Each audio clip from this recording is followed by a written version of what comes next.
Demand avoidance phenomena in brackets pathological / extreme demand avoidance close brackets as a social construct by Richard Woods, London South Bank University PhD student.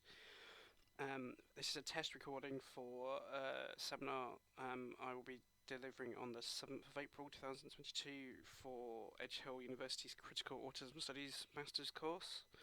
Um, so just a bit about my perspective. I am autistic. I have been diagnosed with autism for about 10 years now.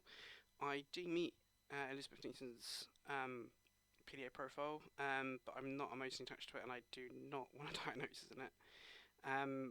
I also actively reflect upon how my values shape my understandings and my construction of PDA and of autism as well. My agenda is for there to be at least inclusive, good quality, scientific method-based research and practice for both autism and PDA.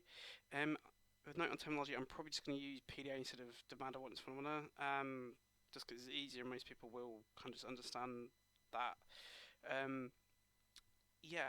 My PhD is investigating PDA and is part of the Critical Autism Studies / Disability Studies group at London South Bank University, and this is my representation of literature. This is my interpretation of literature, and other people may disagree with me. And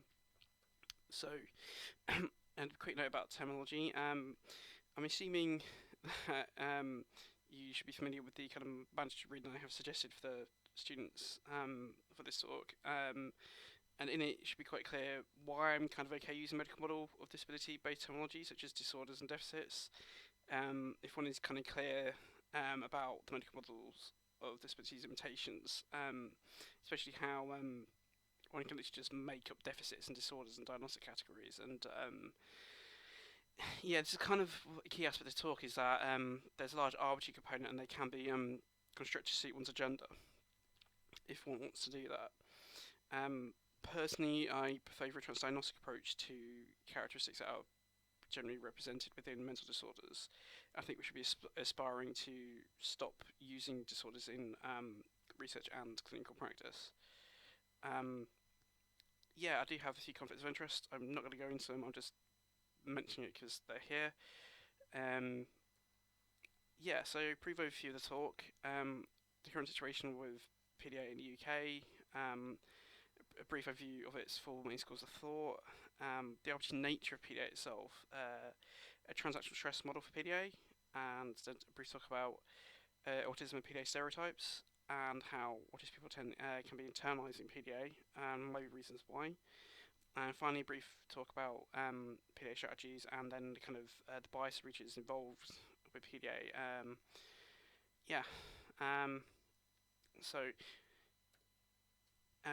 This is the area of critical autism studies I'm based in. I tend to use the definition I'm using for critical autism studies that I'm in is based from Davison and Orsini, 2013, page 12. It's a bit more expansive than the previous one I was using by Mrs. Waltz. The main reason for me changing to using this is because this is more explicit in its terminology and its politics of it. So this kind of reflects about me reflecting upon how my values shape my kind of my PDA and autism research and how I kind of construct them. So just to read that out, careful attention to the ways in which power relations shape the field of autism, concern to advance new enabling narratives of autism that challenge the predominant in brackets deficit focus and degrading close brackets constructions that influence public opinion, policy and popular culture. The commitment to develop new analytical frameworks using inclusive and non-reductive methodological and theoretical approaches to study the nature and culture of autism, the interdisciplinary research required, open brackets, particularly in the social sciences and humanities, close brackets, demand sensitivity in a kaleidoscopic in complexity of this highly individualized relational disorder, and the this part of order was in brackets. So, moving on to generally how kind of PDA is kind of viewed. It's generally viewed as a secondary diagnosis to people who are generally diagnosed with autism. So on the left-hand side, I've got the autism DSM-5 criteria, and on the right-hand side, I've got the aggregated PDA profile, because there's multiple different profiles of PDA in the literature, so I've kind of grouped them together and for kind of the ease of comparison. Um, what you should be able to see is that PDA does have some similarities in how it has some social communication aspects of it, some restrictive and repetitive behaviours and interests, and some developmental features. But the nature of them slightly different to autism, and a number of them also different from autism as well. Um, there's some overlap in the kind of social communication aspects because PDA's social communication issues um, are believed not to be caused by theory of mind issues, and at least 20% of autistic people tend to pass theory of mind tests. And going back towards the mental features of PDA, those features are noted as being generic and seen kind of throughout the kind of human population, so they also overlap those seen in autism. The main bit of difference is the nature of the restrictive repetitive behaviour and interests in PDA is due to anxiety, and anxiety is noted to be a co-occurring feature in autism. It's not an intrinsic part of being autistic. So that's the. I've also got the social communication aspects optional and the neurodevelopmental aspects optional for PDA. So yeah, the current situation with PDA in the UK is that some researchers have been researching it based from their understandings of autism, and that a lot of caregivers are highly motivated to take part in research, and it is recognised that at the moment it is a culture-bound concept to the UK, and that research and that interest in PDA has risen sharply over the last 10 years, and that it has outstripped its evidence base. And also, due to these kind of campaigning efforts, people can be on the lookout for PDA and its a potential source of bias within the PDA literature. So, this kind of begs the question: why is PDA a bubble or a culture-bound concept in the UK? And should it be? And the answer is no. I would accept that those advocating for PDA as a profile of autism would likely suggest that PDA should be globally accepted. But I would point out that PDA itself is a highly controversial topic, and that reputable independent parties, and arbiters of clinical practice have recently reviewed PDA over the last couple of years, and all of them have basically there's not sufficient evidence to say what PDA is or suggest how to view it, and they've all equally respected divergent opinion. And these are including the British Psychological Society, NICE, I've forgotten its full name off the top of my head, and the Royal College of Psychiatrists, and a recent systematic review. PDA has consistently been challenged for over 2 decades in the academic literature, and there are multiple schools of thought on the topic. So the 3 other main schools of thought on PDA are: it's a common mental disorder, it is rebranded autism, and its symptoms from various accepted kind of disorders or kind of issues, and how they interact with autism. So at the moment there are multiple different diagnostic thresholds in the literature. So this is just a brief diagram showing how the higher the diagnostic threshold is, the lower the prevalence rate will be for PDA. The main bit to note is that from when you tell up, PDA is only seen in autistic people, and from the DSM, from the OECD and the Extreme Demand Avoidance questionnaire kind of threshold, it's it's not pervasive. So it can appear in one setting. The left-hand side is basically frequency intensity of kind of demand avoidance features, and the bottom is numbers of people. So yeah, as I said previously, it kind of begs the question of why is PDA a culture-bound concept in the UK, and that is a very interesting question, and it's what I'm hoping to be covering significant aspects about in this talk. It should be, as critical autism studies scholars, it should be possible for other people to replicate this diagram or to create their own version of it, and it could look entirely different. But but as part of kind of master's level and higher kind of research, people should be kind of asking how and why we got to PDA being a cultural concept in the UK. And this diagram is attempting to do that. So what you can see in the centre is like PDA is a cultural concept, and around the outside you have different kind of themes or component features that kind of been put together. I've got over 70 different kind of contributing factors to this, which I've kind of grouped together into different themes and loosely mapped out the features. So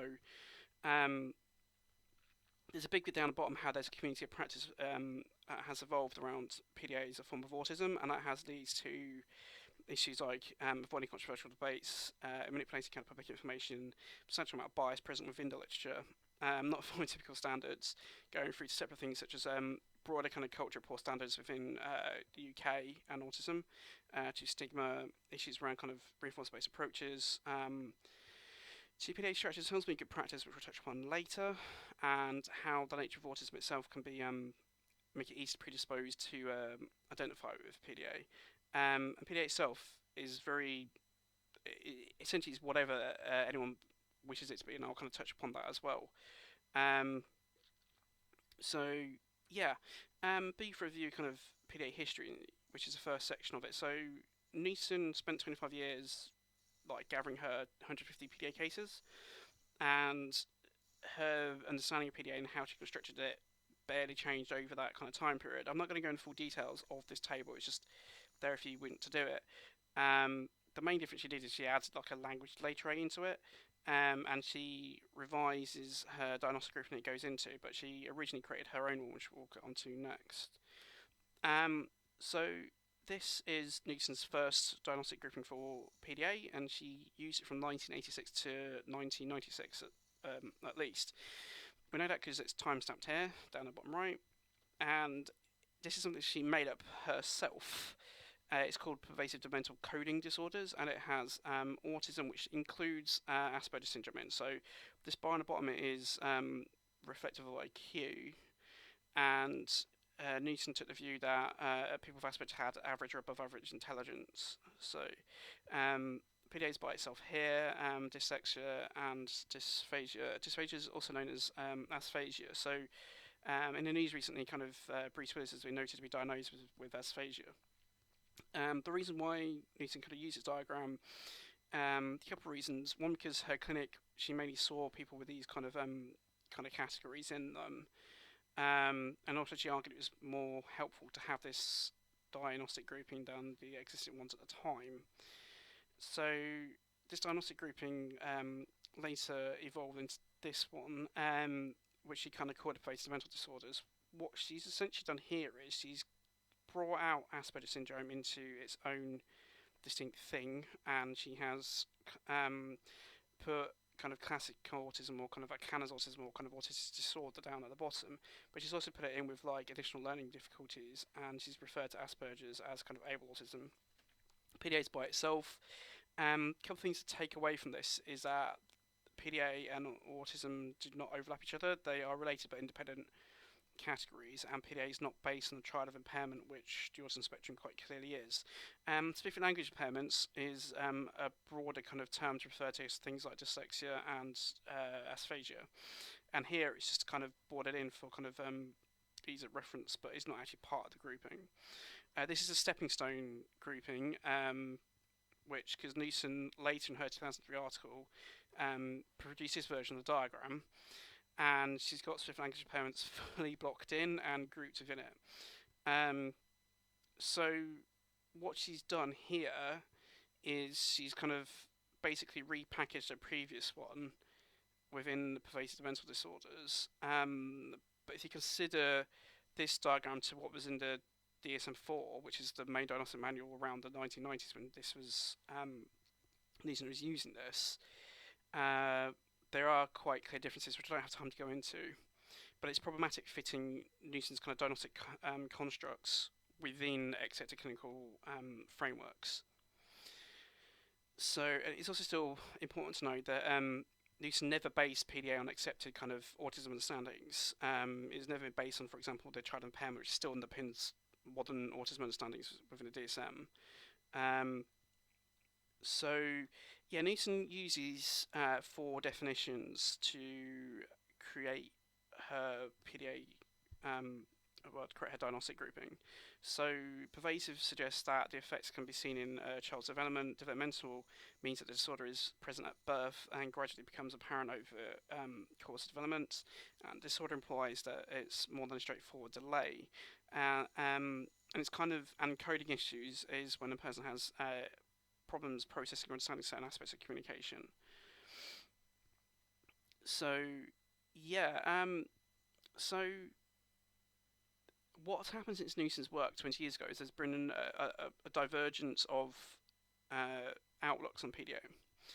So there's a particular outlook where people view it to be an autism profile, an autism subgroup, an autism subtype, and this is how it's kind of evolved. So it's first printed print to be supposed to be part of the autism spectrum in 2007. NAS publishes PDA has been part of the autism spectrum on its website. The first annual National Autistic Society has the first load of conferences, and it just kind of snowballs from there with kind of the government Quango, the Autism Education supporting it.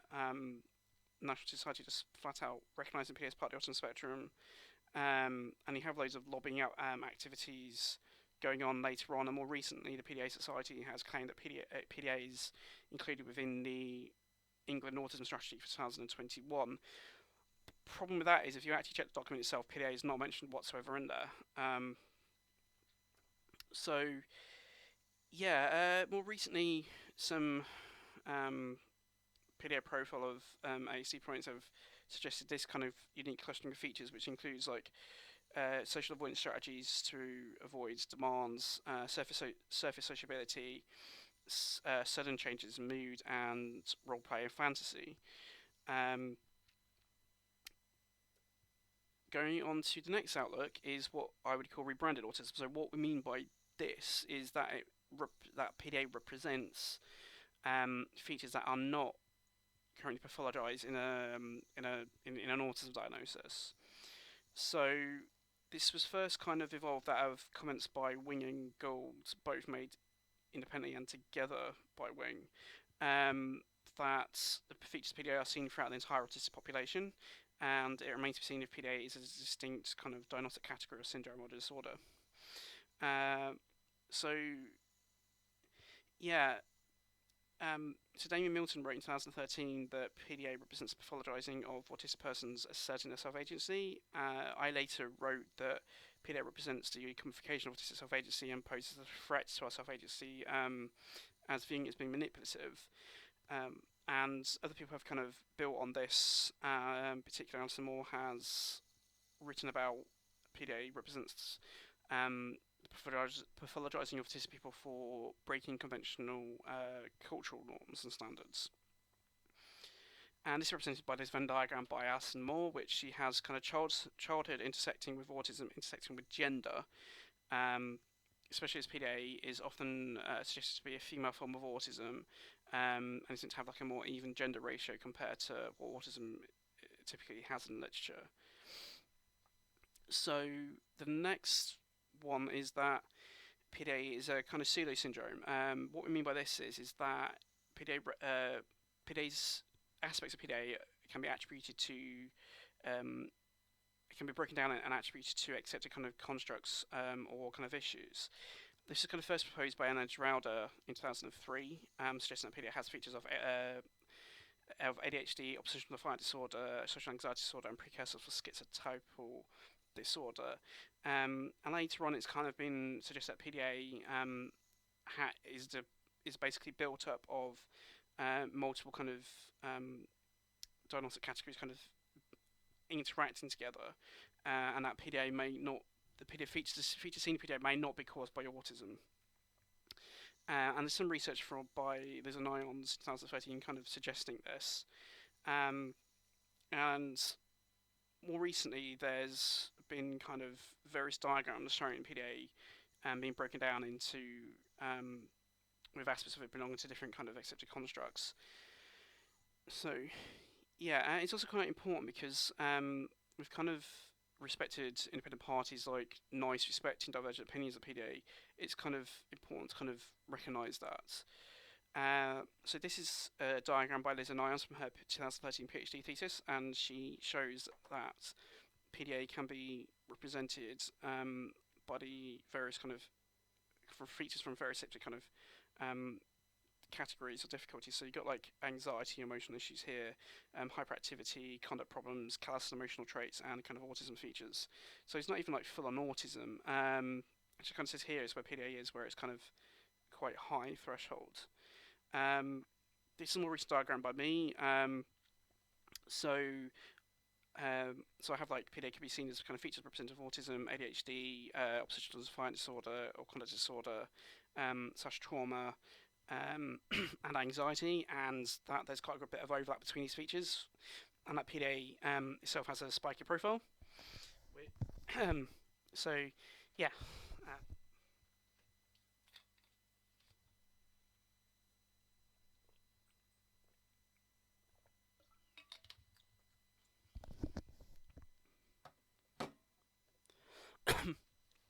So, the last main school of thought for PDA is that it's a common mental disorder, which was originally kind of originates from literature where people suggest that PDA may be a form of attachment disorder or personality disorder, and but there's been efforts to view PDA as a distinct entity, going back to Liz and I in 2013, and more recently, people have been saying that PDA may be seen in kind of those with ADHD or conduct disorder, and people have been noticing kind of overlap with PDA and other kind of diagnostic categories, and saying that it can be seen independently of autism.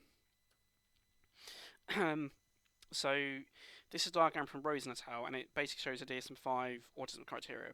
What I find interesting about it is how aspects of PDA are basically kind of littered around outside of the autism criteria, what's recognised to be autism.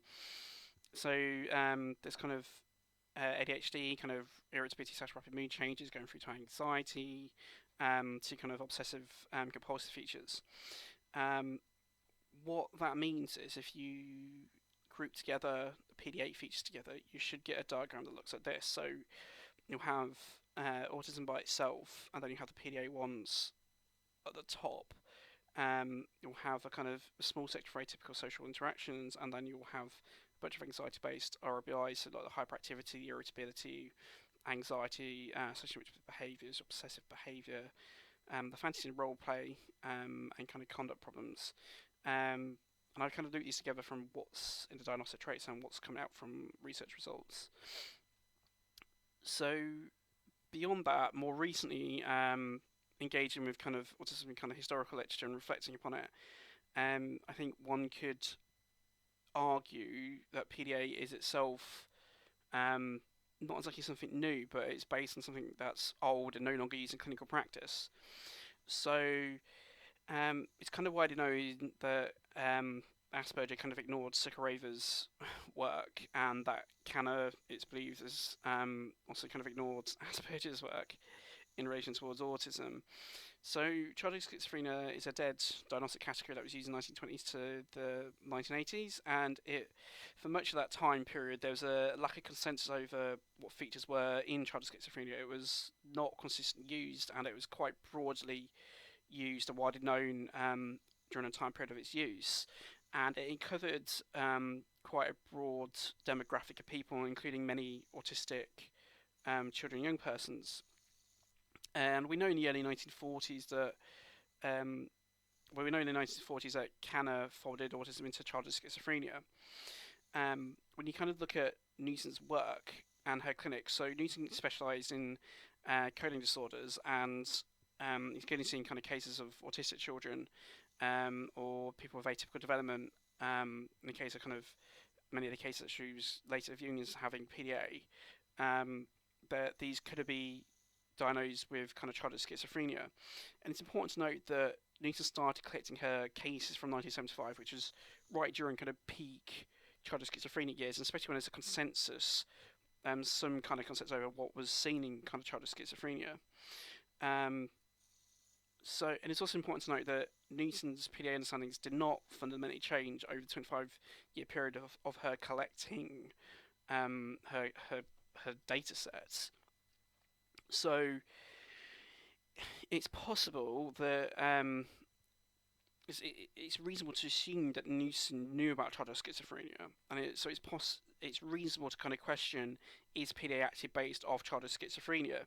If you actually consider if Newton did base PDA off childhood schizophrenia, it explains some of her weird choices around kind of methodology and axology around PDA. So it explains why she made up a new diagnostic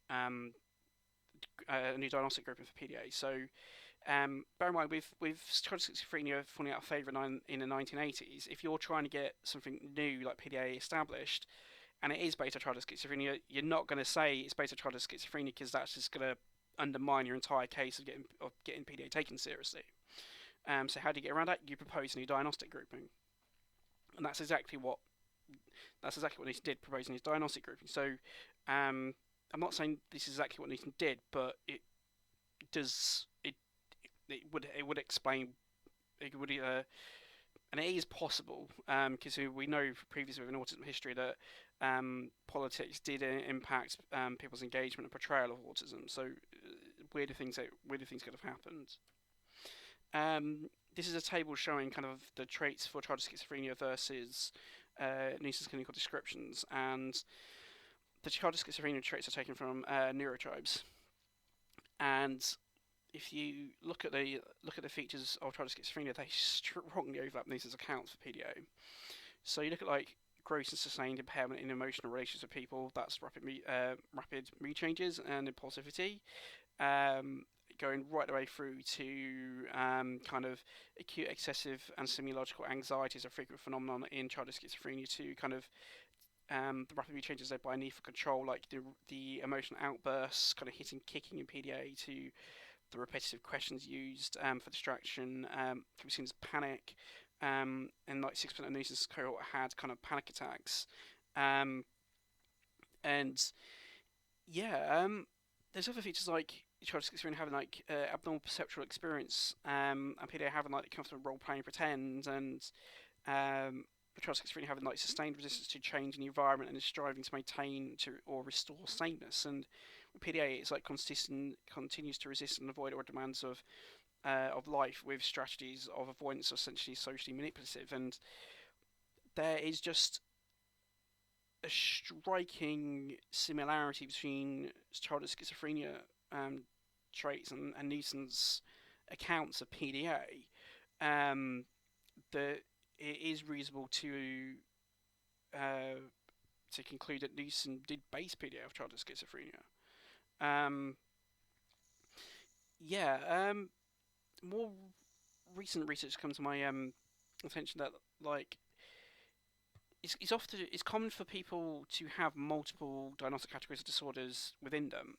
This is fully accepted within the DSM-5, but this causes complications because co-occurring conditions can often unpredictably interact with each other. So sometimes co-occurring conditions can interact to cause some features become more prominent, more intense, or kind of lessening the intensity or how problematic some features might be. And they can also kind of create new features in people. And what this means is that kind of current conditions, categories, when they're interacting with each other, they can produce new disorders essentially,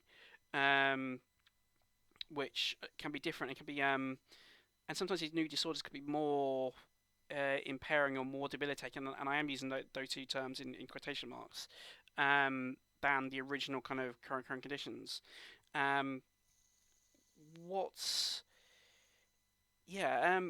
this means in practice is that if you take the outlook that PDA is a pseudo syndrome and it represents a constellation of features from accepted categories, that actually these various co-occurring conditions and features unpredictably interacting with each other in any kind of combination. As yet we don't know what combinations can lead to variations of PDA phenotype being seen and expressed in people. And as I went back previously, like there is some people kind of suggesting this. So, for example, go back a bit further, like Liz and Nyon's thesis suggests that PDA could be viewed as a disorder on two accounts. So it could be this kind of autism with kind of callous emotional traits, for example.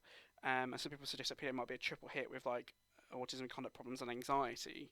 Looking at Langton and Fredrickson there. So this aspect of how it means that it's a way of saying that it's actually likely that these kind of outlooks in PDA are probably valid and should be worth considering when when questioning PDA and investigating PDA. So why do these different schools of thought matter? Well, if one critically engages with PDA, it should be clear that it's not a form of autism. It just doesn't conform to autism understandings. It represents a different clustering of features.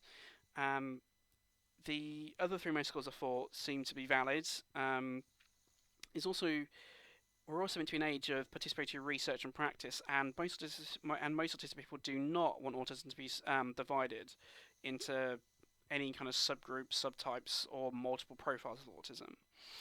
Uh, yeah, and it's also quite important. Like non-autistic people with PDA have equal rights to PDA diagnosis, research, and support.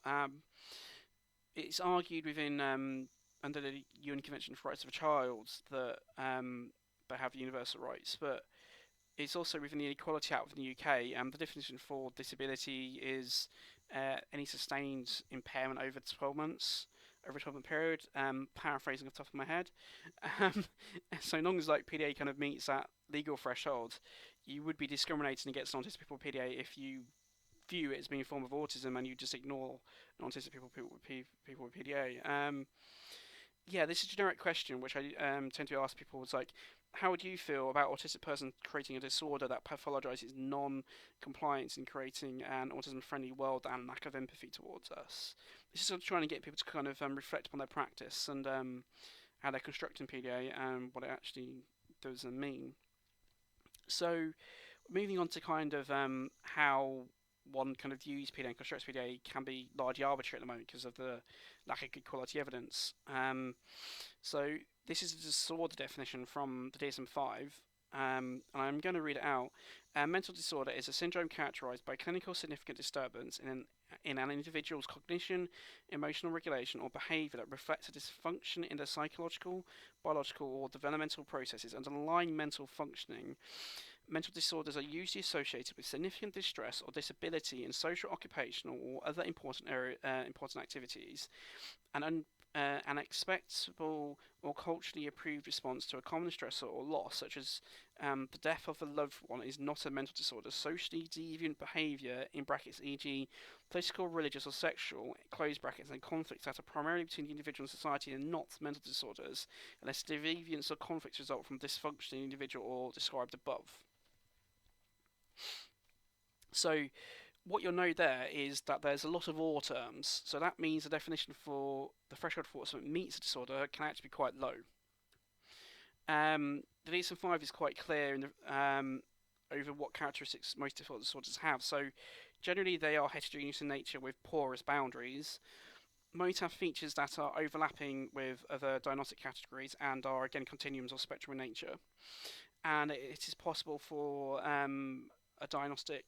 it's possible for a disorder to have conflicting evidence over which diagnostic grouping it should go into. So, for example, ADHD has some of the suggest it should go into the same diagnostic grouping as oppositional defiant disorder and conduct disorder. And generally, most disorders within DSM-5 have a variation of this wording down below, which is a threshold for when features are basically pathologized as part of disorder. So, to quote it, the disturbance causes clinically significant distress or impairment in social, occupational, or other important areas of functioning. And this is again OR terms and not and. And to be clear, important areas of functioning are basically settings or environments which persons express central features in. So this tends to be worded as kind of social or occupational tend to be work or kind of academic or educational. They can include the home environment, and they can also include kind of activities of daily living, for example. So, yeah, what this means for PDA as pathological demand avoidance. Well, for what it means that PDA should present as a continuum in the human population, and that where a person meets any kind of PDA will change over lifespan, and will kind of change in different situations. So if you take that threshold in which demand avoidance is literally pathologized that as part of disorder and apply it to PDA, there are a couple of examples of the literature. So the first one will be for example, when children and young persons start to display avoidant behaviour and challenging behaviour in response to a particular stressor, in this case, kind of school refusal. um, um, and I would argue it's quite important. Well, considering children are expected to attend school, if they're literally school refusal and they are not attending school for a substantial period of time, i.e., 12 months, I think you should probably consider them meeting the threshold for PDA. Um, um, yeah. The other kind of examples is around the threshold for the extreme demand avoidance questionnaire, or when PDA becomes problematic demand avoidance, because when something becomes problematic is quite highly subjective, but it's generally quite low. I'm going to move on to some examples from the clinical literature on PDA, to talk about how it can be viewed differently from autism. So we're going to use examples of NICE. There's 3 NICE guidelines. So NICE is basically the main arbiter of clinical practice in the UK, and it has 3 different guidelines for autism. So one is for diagnosing and assessing autism in children and young persons, so anyone under 18. Second one is for working with autistic children and young persons, and the third one is diagnosing and working with autistic adults. PDA is only mentioned in one of those 3 guidelines, and that is for diagnosing autism in children and young persons. And to kind of quote, this is from the appendix, it states that pathological demand avoidance, in brackets PDA, has been described as a particular subgroup of autism with passive early onset, obsessive behaviours which are often person-focused with superficial social skills, in whom the most striking feature is refusal to comply, in brackets excessive demand avoidance, even to events which the child enjoys. And I've added my own emphasis to the next sentences. This oppositional behaviour can also be described as ODD, or oppositional defiant disorder. That's quite important for later, which I'm going to get onto. But the key point to note here is the description that it's refusing to engage with demand. So it's saying that demand avoidance is by choice, and this is interesting for a couple of reasons. One, because some people are arguing that PDA is compulsive, that the demand avoidance is automatic, and is not by choice. So there's a contradictory of accounts here.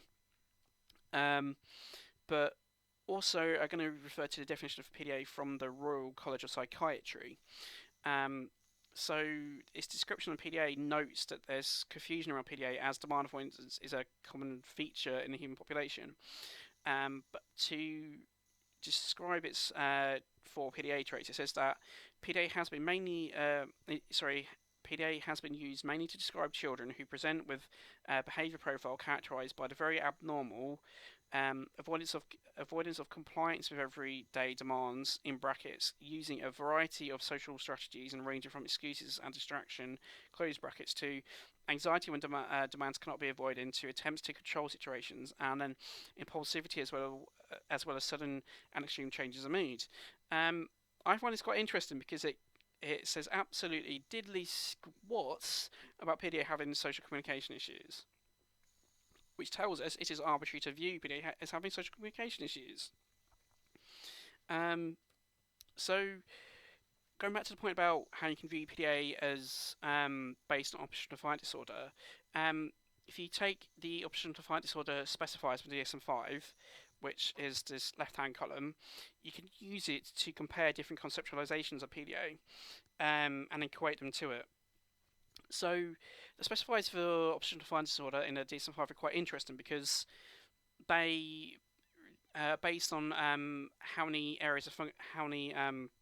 important areas of functioning that, or how many settings kind of features are expressed in. So, for example, mild form of PDA would be demand avoidance don't be shown in one setting.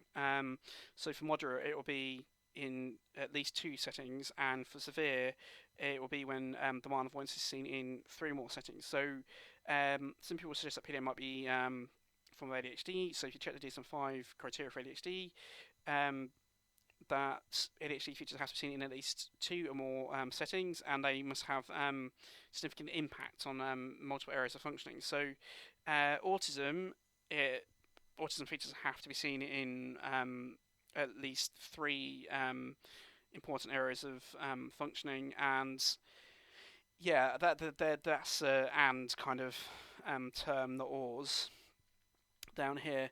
If you look at OCD, it's quite low. It's would be kind of viewed as kind of mild ODD or mild PDA. The features have to. It's quite interesting. So yeah, they have to take up. Suggested to take up at least 1 hour a day, like the kind of demand avoidance, the kind of obsessive compulsive kind of features, where they kind of cause significant distress or kind of impairment in kind of key settings. I'm paraphrasing, by the way, with these kind of quotes and stuff. The next one is oppositional defiant disorder, and this is even more interesting because a person's behaviours and features can be pathologized if they cause substantial stress to the person surrounding those with kind of PDA or ODD, using this kind of descriptor, this kind of diagnostic threshold. Because traditionally, within the kind of disorders, it's if the person experiences distress due to features, but this is noted to due to the impact potential of the people. And I'm just using for my transactional stress model for PDA the quote from the DSM-5, the threshold at which features become pathologized at is like significant distress or impairment in social, occupational, or other important settings. So kind of again paraphrased. So if you apply it, for example, to health psychology, which is a well-known clinic which views PDA as being a profile of autism, they have two different terminologies. So the first one is what they would call rational demand avoidance. That's when children and persons express PDA features due to particular stressors such as school. So that's kind of PDA only seen in one feature. And then they would call what they have extreme demand avoidance is when demand avoidance is seen in kind of all settings and from early infancy and is expressed during the assessment. And that's kind of equivalent to kind of autism up here, or kind of severe PDA. I should mention that health psychology rational demand avoidance definition is not accepted by advocates of rational demand avoidance like myself and Damien Milson. We would argue that it's an arbitrary split and that rational demand avoidance should be used with anyone who shows demand avoidance features above a certain threshold. So we would go, this entire group would be just rational demand avoidance and it's not split into two. And that's just a red arrow to show that for the transactional stresses in PDA, that's how you can equate this transactional stress model to kind of pathologized medical model based versions of PDA is that the more stressed and distressed, or the more stressed or distressed a person is, the more settings they should be expressing demand avoidance features in. So that allows you to equate it. And you can kind of use to create a diagram like this. So what this diagram shows is it's a two-dimensional kind of model for PDA. So on the bottom you have a spectrum of internalizing features of PDA and externalizing features, and at the bottom and vertical you have the number of settings in which demand avoidance features are seen in. So 0 would be subclinical demand avoidance, so it's not enough to be pathologized as a disorder, and so therefore wouldn't be viewed as being PDA per se. So when demand avoidance tend to be seen in at least one setting, it will be kind of mild PDA. Two or more settings, it will be moderate PDA, and kind of high ones it would be kind of severe PDA. And I've kind of put kind of equivalent diagnostic thresholds on the right hand side for kind of ease of reference. And yeah, so this is a brief kind of question. I'm not going to go into it too much, but this is going to get you to kind of reflect upon how one's kind of values and bias can impact how one conceptualizes PDA. So this diagram, again, suggested by some PDA profile of autism supporters, and it's going to get you to kind of think about what choices have been made to kind of create this kind of clustering of traits. Like what has been included, what hasn't been included, for example. And to give you an idea, like the sudden changes in mood, that would tend to be often worded with kind of possibly impulsive or hyperactivity. That's been taken off. But I'll just leave this here for a minute or two, and you can have a wonder, and then I'll move on.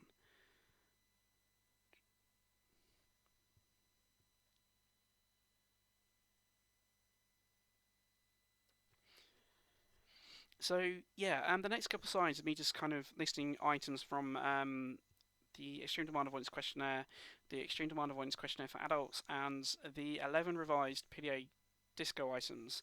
Um, the reason for this is to highlight that PDA seems to represent features of the stress under trauma, and or features or behaviours that people would express to assert their self-agency. So this is a slide with the highly distressed features on or trauma. So for example, features. So for example, it seems as if they are distracted from within to knows what to do or to say to specific people, or kind of lacks awareness of own identity, or I'm driven by the need to be in charge.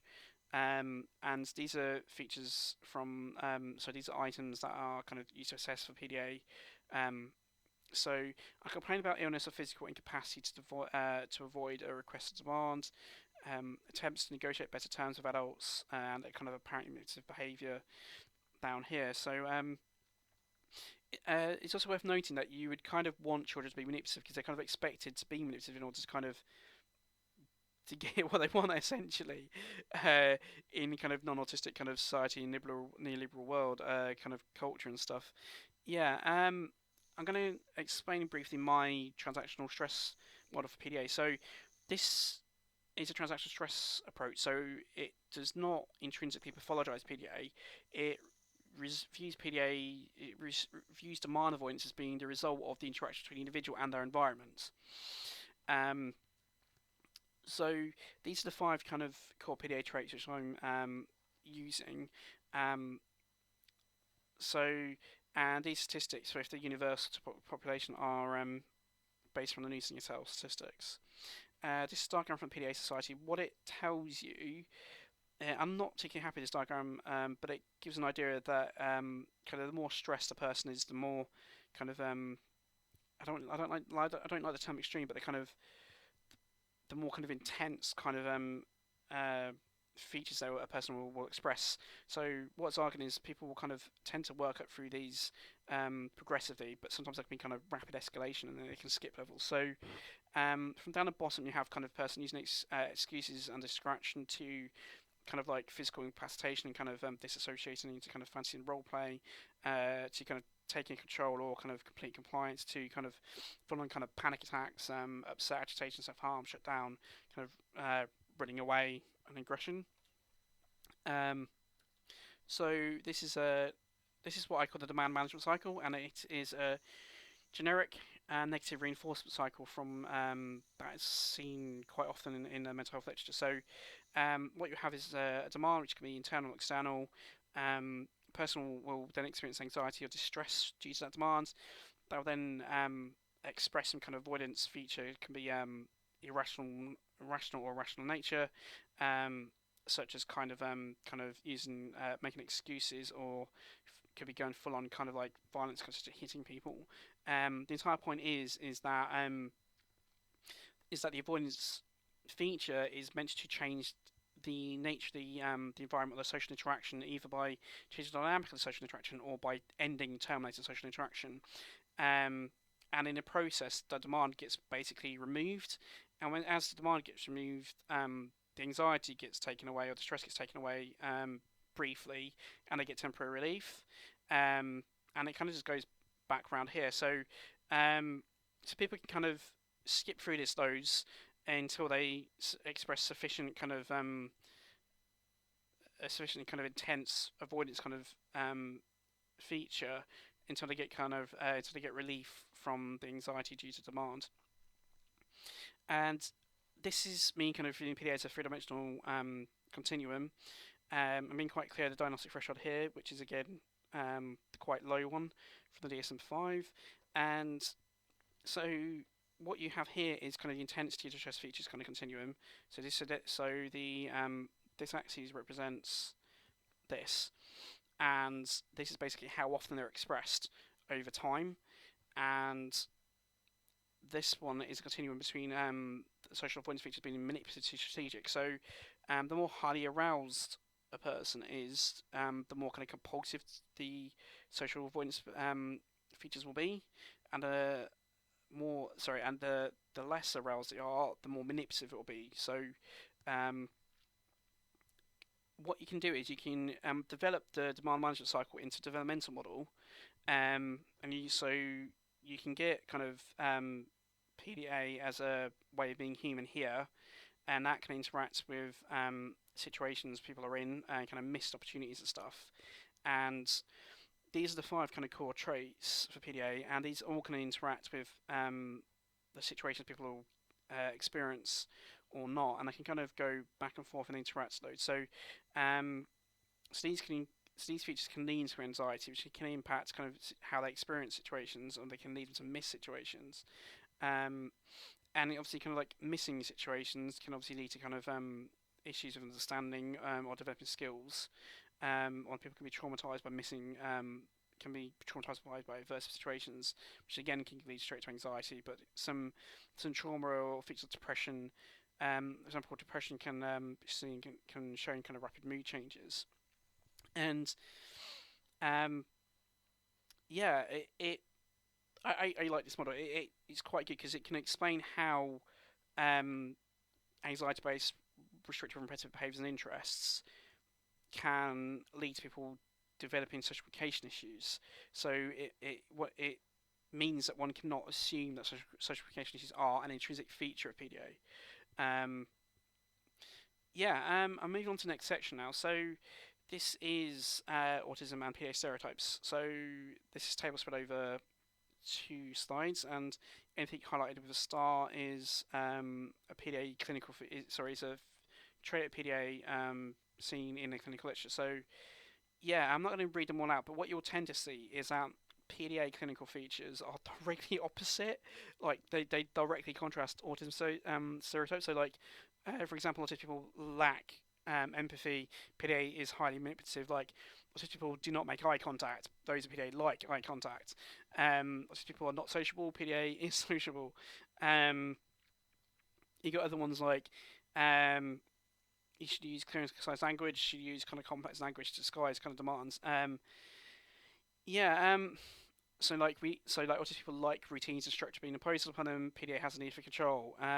Typical autism strategies work, like applied behaviour analysis work for autistic people. For PDA, kind of like typical autism strategies often do not work.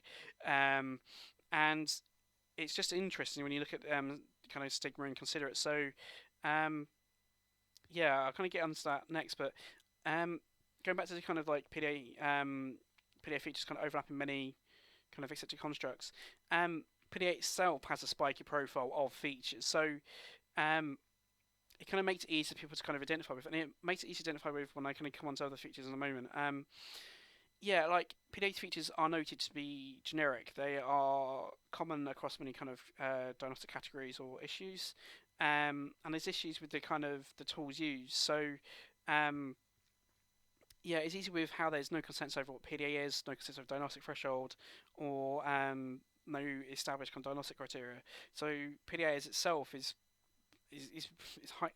highly easy to identify with it. Going back to kind of autism and stigma, so yeah, autistic persons are often adversely affected by stigma, stereotypes, and kind of negatively judged and discriminated against. They can internalise stigma, and we're more vulnerable to kind of poor mental health issues and low self-esteem. We tend to respond to this by kind of concealment and kind of camouflaging, and we can form kind of self-advocacy groups, and we can do positive reframing of autism and reconstructing our identity. Um, and this kind of aspects when you kind of consider how PDA is kind of operating within a kind of forming a community within the autism community.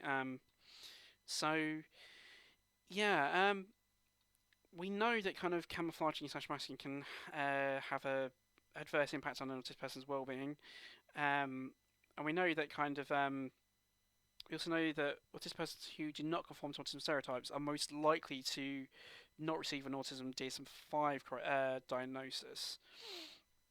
And yeah, I kind of mentioned before, PDA features tend to be opposite of many autism stereotypes. So then you look at like managing your information, trying to escape the adverse stereotypes of stigma of autism. It's really difficult to do that because a good way of doing it is you would highlight how you contradict autism stereotypes by, so for example, I love puns, so like most of my slides will have puns at the top, like wordplay puns. Um, but if I tried to do a different one, like showing I have empathy, that would be potentially fall under kind of PDA ones for showing that. For example, so it makes it harder for autistic people to escape the stigma and stereotypes of autism because the features they would often use to do that kind of often fall within the PDA diagnosis, and this kind of goes back to the kind of dual PDA diagnosis of autism and PDA. Um, this is also kind of broader issues within the kind of societal kind of like cultural practice issues. So we know that autistic people tend to be kind of poorly treated. We know kind of most autism research and practice is often poor quality, and we know that kind of poor quality research is often associated with poor quality ethics. And if you kind of go back to kind of PDA again, it has like no specificity to it, so the features are generic. The kind of questionnaires again, you know, not specific, and often based on caregiver reports. Um, yeah, I mean, it's kind of really easy for people to identify with if they want to. And there's signs of autistic people identifying with PDA. So both autistic young people and autistic adults. Um, it kind of goes back to the point about autistic people being treated poorly by society. So we know that most autistic people will have at least one co-occurring condition, and at least 40% of us will have two or more co-occurring conditions. And we know that most autistic ill health is due to us being poorly treated by society. It is well, it's due to minority stress. Minority stress is that minority group experiences due to the kind of society not kind of adapting and catering for us. Um, so we also know that some research suggests that positive experience of the autistic community can help protect against the adverse impacts of minority stress. And yeah, I mean, when you kind of consider like the high notes of co-occurring conditions, like PDA being generic and being highly transmutable, um, and its features overlap in many co-occurring conditions in autism. Um, yeah, one should be expecting autistic people or many autistic people to identify with PDA, and we should be expecting like a supportive community to form around it. And some of these kind of autistic persons who identify with PDA have suggested pervasive drive for autonomy. Um, I would have some issues with that. I would suggest that if you have a pervasive drive for autonomy, that would indicate that you are not impaired within a neoliberal culture, because the entire point of being in liberal culture is that you're meant to be independent and you're meant to be able to successfully navigate your well between different kind of market forces and stuff. Yeah, but we'll move on. So the next section is kind of reflect on PDA strategy. So the first point I'd like to do is spend a couple of minutes just reflecting upon the strategies that you think are good practice, such as allowing someone time to process information, and basically kind of spend some time generating a list of maybe 5 to 10 different kind of strategies that you use that you consider to be good practice. And then I'll kind of move on to the next bit. So yeah, so this is the list of the PDA strategies from the Autism Education Trust. So these are kind of like a specific key worker and help to build trusted relationships, so being flexible and adaptable, like indirect praise, letting things go, negotiation by providing choice, kind of positive relations, treating anger as communication, using humour, like using role playing, novelty, and kind of using visual communication methods. This is the Panda information infographic from the PDA Society. So it's just like pick your battles, anxiety management, kind of negotiate collaboration, disguise and manage demands, and kind of adaptation. What I think you would see if you compare these suggestions with your list of good strategies is that there's a lot of overlap, and that the PDA approaches are basically just good practice, and that many people would benefit from the PDA strategies being widely used. I mean, kind of like keeping calm is, most people say, would be professional requirement of most, if not all, people when they're at work. Yeah. So this is just me saying if you compare your strategies. And the spell framework is a framework used by the National Autistic Society, and it stands for structure, which is basically building routines based on the autistic person's input, positive expectations, empathy, low arousal, and kind of links, so kind of working between different stakeholders. And so you should see that PDA strategies overlap your own list, and that the PDA strategies heavily overlap low arousal approach.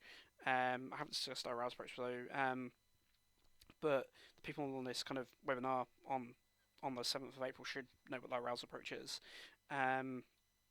Yeah. This is going to get onto the last section, so this is kind of going on to there's good reasons to be skeptical of good reasons to be wary of the UNPDAs and narrow autism subgroups. So the reason for this is there's good reasons for it. So yeah, we know that kind of Asperger's work on autism tends to be viewed as being essentially broader than Leo Kanner's, and it's kind of argued that kind of Kanner, in his drive to kind of establish child psychiatry, kind of held back autism understanding by decades. It's also kind of more recently recognised in the autism literature that it's basically impossible to successfully divide it. So to quote Francesca Happe from 2011, just how arbitrary kind of autism types can be used in clinical practice. The best predictor of which autism spectrum diagnosis a person received, in brackets, kind of Asperger disorder, pervasive mental disorder, not otherwise specifies, or autistic disorder, close bracket, was which clinic the individuals went to rather than any characteristic of the individual. So this literally tells us it was the clinician's bias that basically was the best predictor of what autism type person was diagnosed with under the DSM-4. And we also know that, like, for example, clinicians' bias can be barrier to identifying autism in females. And this kind of goes back to one point that the DSM-5 criteria can be problematic when applying to people who do not conform to autism stereotypes. And we know this due to comparative studies between the DSM-4 autism subtypes and the DSM-5 criteria. So meta-analyses and other studies tend to suggest there's a range from a 22% to up to 52% less people being diagnosed from the DSM-5 autism criteria compared to the three autism subgroups in DSM-4. And it's important to note that PDA would tend to be diagnosed in autistic people who would either have Asperger's or PDNOS, which is the exact same demographic which tends to struggle to be diagnosed with autism under DSM-5. So, yeah, this is observations from the recent systematic review on PDA that came out 9 months ago. So, however, identification of mental health problems in autism can be challenging for a number of reasons. Autistic individuals frequently have difficulties conveying information about their emotional states or levels of anxiety. Mental health problems may present in atypical or unusual ways and may not always be easily observable to families, caregivers, or clinicians.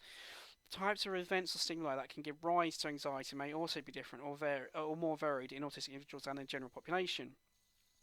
So, what this tells us is that PDA probably presents differently inside autistic persons versus non-autistic persons, and one would predict that to be the case. But it does, if this is the case, it does not mean that there is a distinct autistic version of PDA. It just be grouped in a broader PDA construct or category, because that reflects broader kind of clinical practice. Because we don't have or autism special versions of kind of generalized anxiety disorder, for example. We just have generalized anxiety disorder.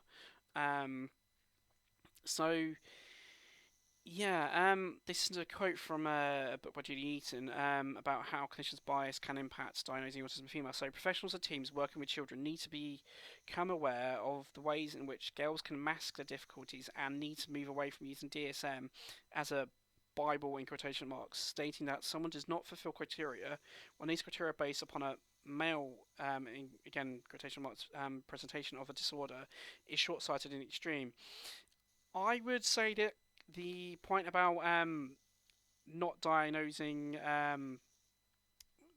PDA outside of autism because one has preconceived ideas about what PDA is equally short-sighted. So, yeah, I think this is the final kind of quote. This is from Anion's 2016 A. It says that one of the strengths of the current study was that the data used were collected in 2010 or earlier. So, for the most part, prior to the large peak in interest in PDA and the series of annual conferences on the topic held in the UK. As such, it is likely that clinicians were not particularly on the lookout for PDA features in the cases. This meant that it was possible to get an honest and unbiased picture of of features of PDA in a sample. Um, what this is basic this study I'm referring to views PDA as being an autism subgroup. Uh, so what they're basically saying is that the how PDA presents in this research is the only way PDA presents, as in i.e. as an autism subgroup. And basically those producing the research kind of know better than others. Um, I would suggest that those campaigning for PDA as a form of autism probably creates a source of confirmation bias, and this is kind of noted by the kind of surge in interest in kind of annual conferences and kind of rise in online information on it. Um, yeah, the kind of it's implied that also that PDA profiles of autism supporters know what PDA is better than other people. I would say to that is just nonsense. I would suggest that PDA profile of autism supporters are as biased as anyone else is on topic. Um, so overall, these kind of factors would suggest that we know that clinicians' bias can be a major issue when diagnosing autism or other mental disorders. So uh, it means that we should be wary of viewing PDA as a distinct autism type or subgroup or autism profile. Um, this is getting right to the end of the talk here. So um, this is a brief table showing components of a cycle that's been used to kind of create PDA as a kind of community of practice. So um, what we have here is that kind of arbitrarily assuming PDA is a form of autism, to then ignoring recent views on the PDA that it's not a form of autism, including ongoing debates around what PDA might be. Again, ignoring that PDA might be seen in non-autistic persons low diagnostic thresholds, kind of controlling information on PDA on the National Autistic Society's website, and that's important because it's recognised that the National Autistic Society is an important source of online information for autism in the UK. So we go on um, certain clinicians claim expertise over what PDA is, and then selling kind of products like oversubscribed conferences and books. To then only research PDA in as a form of autism, and only diagnosing PDA in supposed autistic persons, to um, using PDA to say that PDA should be used to perform support packages, and that PDA packages replicate good practice. It's also kind of important to know that kind of caregivers are kind of quite highly motivated to kind of raise acceptance and awareness of PDA and to raise better understanding of PDA. So these caregivers themselves are quite vulnerable to being manipulated to taken advantage of. So we know that kind of autistic people tend to be can be internalising PDA discourses, and we know there's signs of that. And it kind of you kind of expect it if a child, a young person, is exposed to the same kind of discourse 24 hours a day. One would kind of expect them to kind of internalise some of that kind of rhetoric. Um, autism kind of PDA caregivers and autistic persons kind of join social media kind of groups and online and an online communities formed around kind of PDA profile of ASD. Um, so yeah, so what you then have is that the same kind of group, autism kind of caregivers and autistic supposed kind of autistic children, young persons and adults with PDA kind of campaign and advocate for kind of PDA as a form of autism. Then you have kind of the same kind of initiatives and researchers from above kind of then lobbying kind of NICE and other kind of groups. So you have kind of PDA accepted as part of the autism spectrum. But their acts kind of inform kind of like the PDA societies kind of campaigning for PDA to be formed as part of the autism spectrum. And then you have some clinicians and researchers kind of ignore kind of universal rights and the Equality Act to kind of discriminate against non-autistic persons with PDA. And the final point is some clinicians and kind of researchers declare that PDA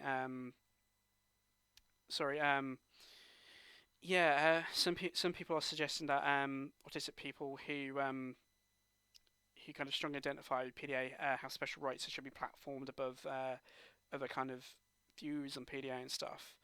Um, I would say that's nonsense because people like myself and Damien Nielsen who meet Neeson's profile for PDA and do not want to have a PDA diagnosis, we have the same rights and Equality Act as those who strongly support PDA. So that's just nonsense.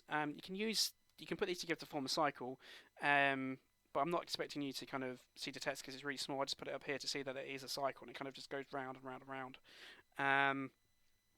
So yeah, to conclude, PDA is likely a dead impairment category that's being reimagined. Um, and it's also a rare opportunity to examine how a pseudo-proto impairment category evolves in real time. Um, and how one conceptualizes PDA is often based on one's own personal bias, and that how PDA is being constructed is being affected by kind of cultural factors. And yet, PDA does seem to represent a tangible way of being human. But that does mean it does seem to be represent a valid, uh, a valid way of being human.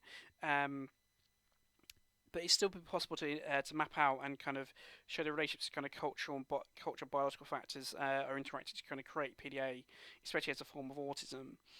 Um, yeah, and this is a general question which I keep on asking: is like, how would you feel about what if a person's creating a disorder that pathologizes your non-compliance to creating an autism-friendly world and lack of empathy towards us? So, uh, this is the diagram which I showed you earlier.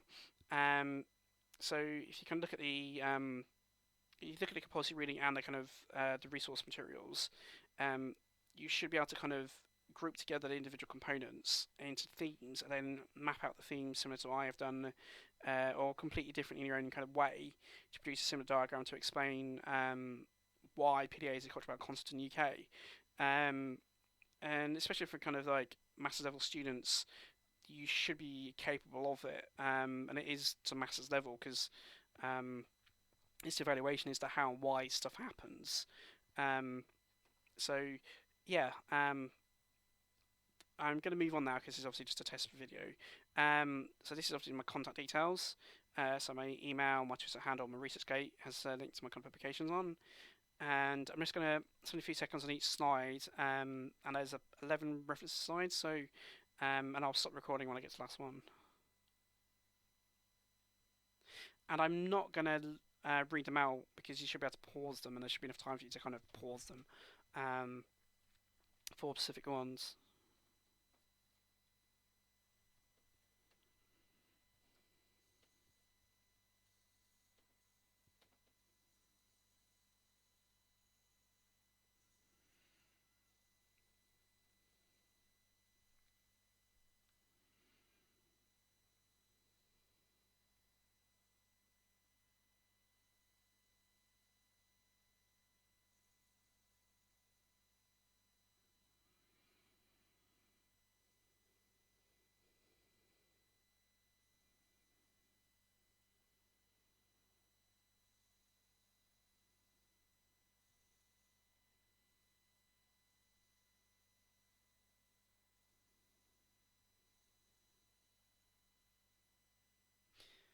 So this is the penultimate slide,